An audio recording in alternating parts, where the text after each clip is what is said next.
Alright everyone, we start off today talking about Chicago Mayor Lorilightfoot, also colloquially known as Gollum. Basically looks the same. A little bit less attractive than Gollum, I'm sure. Anyway, there's been a big oopsie, blamed on a staffer, of course, which is probably not actually the case. The idea that the email was drafted up and simply sent out by someone there working for Lorilightfoot without any form of oversight, I think is probably false, but that's the cope that her office is going with. I have a feeling that Lorilightfoot commanded this to be sent, and then it was sent, and that explains it. It makes more sense for that to be the case than someone going rogue. An unidentified staffer decided to do it themselves. Yeah, that makes a whole lot of sense. Anyway, what was done is that they sent an email out to a bunch of Chicago area students. So these are kids in taxpayer-funded public schools. They're not supposed to be politicized too. Now, there are plenty of ways to work around this. You can pretend that you're doing activism or something, and you can have them make like BLM signs with the obvious political insinuations attendant to it. Quasi-religious groups are invited into schools to do like health teaching. Of course, it boils down to abstinence only. Jesus does not like condoms, after all. You will remember if you went through a health course in a public school. Generally, back in the day. Now it's, fuck each other in the ass, I suppose. A little bit of a 180 in a lot of parts of the country. They sent out an email thing trying to get people involved effectively in political campaigns. Not to get them politically active like, hey, here's the voting process. Here, you can go to this town hall meeting and learn more about voting. Hey, you can go to this symposium. They're going to talk about, civics or something. Trust me, Lorilightfoot, not a big fan of the Constitution and shit like that, so it's strictly for political reasons, self-serving ones. No, they sent out an email to all of the students within the Chicago public school system, which is hundreds of thousands of kids, actually. Chicago's a very, very large city, and encouraging them to get directly involved with Lightfoot's campaign effectively. Team Lightfoot is going to help you learn more about the voting process and how to knock on doors and things like that. You should do it for us. Now, does this change anything politically? Not really. Let's say that this flew under the radar, and all of a sudden you have an army of tens of thousands of high schoolers going around Chicago, getting shot in the process, depending on the neighborhood, to sign people up to vote for Lorilightfoot. She's going to win anyway. She's a Democrat. It's Chicago you're talking about. The people there are masochistic and for some reason keep voting for an administration and previous incarnations of similar administrations that have wrecked their city. To the point where if you only have a half a dozen people shot over the weekend, you consider that a slow weekend. This is literally what Chicago is like. I've talked to people that have lived in Chicago. In some of the nicer areas, it's okay.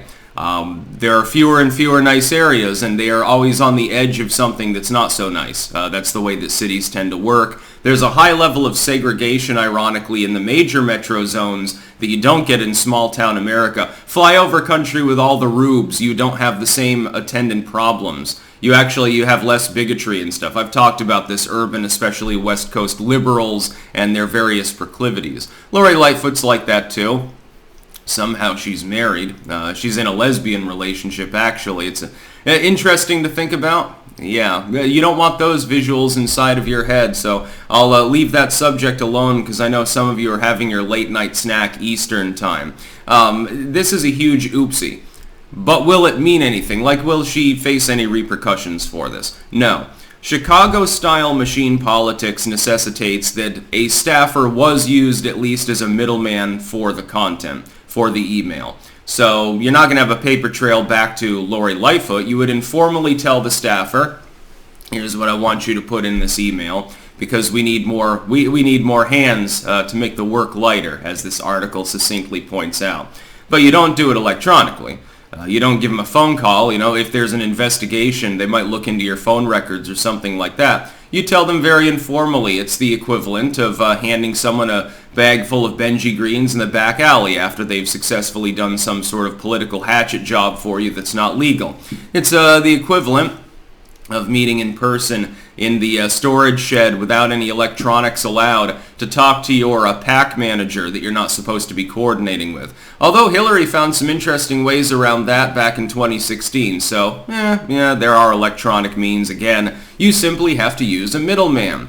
The US government does this with Twittergate and things like that. Well, we didn't command Twitter to do anything. Yeah, well, I mean, they did more directly, but typically they use a middleman firm. They use a craptivistic group to raise a stink about some user.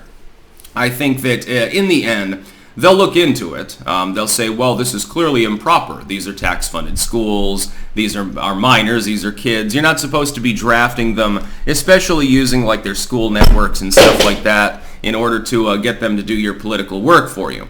They'll look into it and they'll say, well, we can't determine which staffer sent it, and it's okay. Lori had no clue what was going on. That's what will occur, by the way. Who's going to investigate it? People that were appointed by or who politically like Lorilightfoot. Those are the people that'll be involved. So why would we think that there would be any other outcome other than the preordained one? By the way, the cat's trying to steal the microphone over here. I'm desperately trying to fend her off, so let's see if we can get her to settle down here.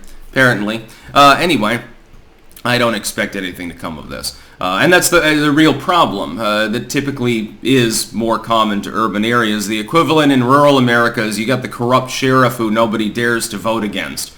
Nobody dares to vote against him because they know that they'll end up getting more traffic stops or something like that. That's basically the equivalent. That's a little bit less damaging than continuing to have the pro-crime mayor. You know, the one that during the lockdowns was getting her hair did? That's Lorilightfoot. So we know the kind of person, or creature at least, life form that we're dealing with. Very corrupt individual, laughing stock. But again, as the article, link in the description archived of course, points out, you also had the Biden document scandal coming around at exactly the same time that this piece came out, so nobody talked about it. I didn't even know until the other day that this had happened. It was already a few days old by then, so technically speaking, this is retro news. News cycle these days in the TikTok generation lasts about 10 fucking minutes, so nothing lasts very long. That's about all. Peace out.